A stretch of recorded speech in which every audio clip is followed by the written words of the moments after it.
aware and awake. Mm-hmm. And one of the things that caught my attention here was that it says, women, she believed, should not submit to laws not made in their interest, nor should they be content with the simple role of being companions to their husbands. They should educate themselves and thus be recognized for their intellectual capabilities so they could guide and influence the lives of their children and husbands. Now, she's known specifically for a letter she wrote in 1776 to John Adams and the Continental Congress, okay? Specifically requesting that they remember the ladies and be more generous and favorable to them than their ancestors. So than previous generations. Do not put such unlimited power into the hands of the husbands. Remember, all men would be tyrants if they could. If particular care and attention is not paid to the ladies, we are determined to foment a rebellion, and we'll not hold ourselves bound by any laws in which we have no voice or representation. Wow. Now, this happened in 1776, long before the women's suffragette movement. This is a woman who, and I don't know that anyone gives her credit. I mean, I've heard Abigail Adams a lot, but really a driving force to women's rights in this country. And I don't know, I mean, I get that her intention was to cause a transformation, but I don't know that she was considering the long-term historical ramifications of this. Just what was her part in that moment to step up and cause something different for herself, other women, her children, and how she even relates it to the impact that that has on husbands and families and children in general. Well, just to top that off, as if that wasn't avant-garde enough, okay, she was a huge opponent to slavery, to the effect that, along with her husband, Adams believed that slavery was not only evil, but a threat to the American democratic experiment. And in a letter written in March of 1776, she explained that she doubted most of the Virginians had such passion for liberty that they claimed that they did, since they deprived their fellow creatures of freedom. And I find that so interesting. It is very interesting. That so early on, that seed was already being planted about rights, women's rights, human rights in general, slavery. That this country, since its inception, has been being warned about what happens when we make a certain population less than. And sure, when the country started, there were plenty of populations that were less than, with women and blacks and the Irish and the Native Americans. Yeah. I mean, so many people were being subjugated at the time, and we think that we've come so far. But look who's being... Our footprints are still fresh. Yes. It's not like civil liberties are now experienced by all. This is a fight that continues to be had here how many hundreds of years later?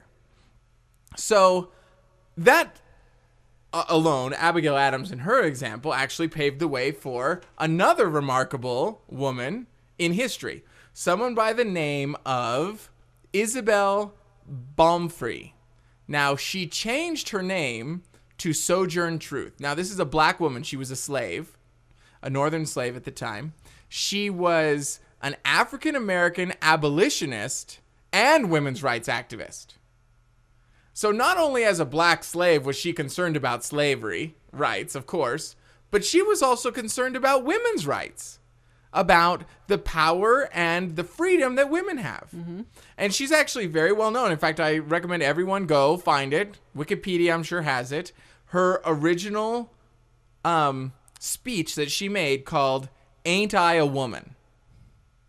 And it is a beautiful, beautiful piece of literature, or a speech about what is the value of a life.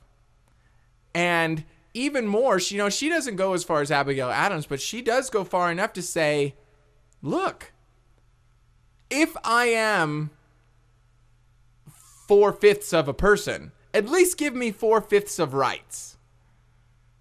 Because they couldn't even get that. And it was just amazing that here, another woman who I'm sure did not wake up in the morning considering her historical impact was just speaking her truth in that moment. Uh-huh. And I look at this woman here today, this Iranian Persian woman who is living passionately and in her own life is dealing with a husband who doesn't support her passion, who lives siphoning off her energy and her freedom, and she's feeling overwhelmed. And she's about to have her own revolution in her marriage because he will not wake up. And ultimately, my question after having talked with her as I looked at my life is, where am I passionate in my life, and where am I letting people siphon off of me and pull my energy away and pull my passion away, such that at the end of the day, I'm just a blob of nothing with no passion for living, and I'm just going to sleep and just hope that tomorrow's better. I don't want to live that life, and so I choose not to, but how many people do? Because you already have a mansion in the sky? I do, yes. Man in the sky forbid that happened to me. But, I mean, what do you make of this? Because, I mean, we've talked a lot about people stepping up in their own space and being the contribution only they can be in that moment. And I get that a lot of times we're talking on a global scale. Like, your ripple goes far. But what about the local? What about just like this woman and her kids? And what she does teach her children by choosing to stay in a relationship that's dysfunctional and devastating. I mean, where do we go with that kind of thing? That was just the fact of you saying that she recognized, what am I teaching my kids? That is so amazing, because I don't even know how many women I've talked to that is like one of the furthest things from their mind. What am I teaching my kids? When they can't see the forest for the trees, and they just don't want to be alone, and just not standing up for themselves. That seems like a small price to pay for companionship. Well, absolutely. I was just literally today talking to a woman who has been married for, 19 years or something like that. Miserable. She has 4 kids. Tells me every time we talk how miserable her life is. And that it's not getting any better. And when other options and alternatives are brought up to her, she doesn't want to be one of those divorced women. Oh, I don't want to have to deal with who's got the kids on this weekend and who's got the kids on this holiday and that. And I don't want him to get remarried. And then, oh, look what Dad and Jane got for me. And I was listening to her say this, incredulous, because it was all about her. Little did she even consider what she's teaching her children, especially her daughters, and what message she's sending them about, oh yeah, you just put up with the pain, you just put up with the dysfunction, you just put up with the breakdown.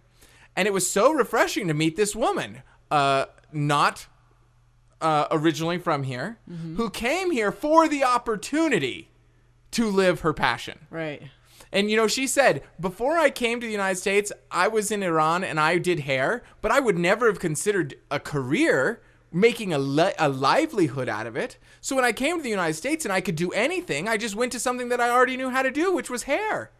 And she's phenomenal at it. But it was interesting to hear. It's not what she's passionate about per se. She wants to have a coffee shop. Why? So people can come in and socialize.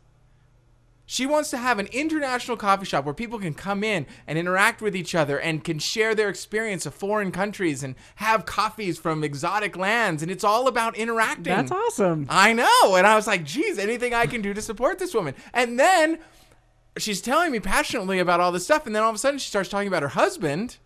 And it's like wet blanket. It's like, here's a man who bum, bum, bum, bum. It's like here's this woman who's so passionate as long as she is not energetically having to carry her husband. Cut that shit. I know. I know. Shit. And yet how many people, whether they be men or women, are willing to be in relationships, either work relationships or romantic relationships or friendships, that are really just wet blankets. People who are sucking the passion out of that life. I mean, I know people it's their parents who are like that.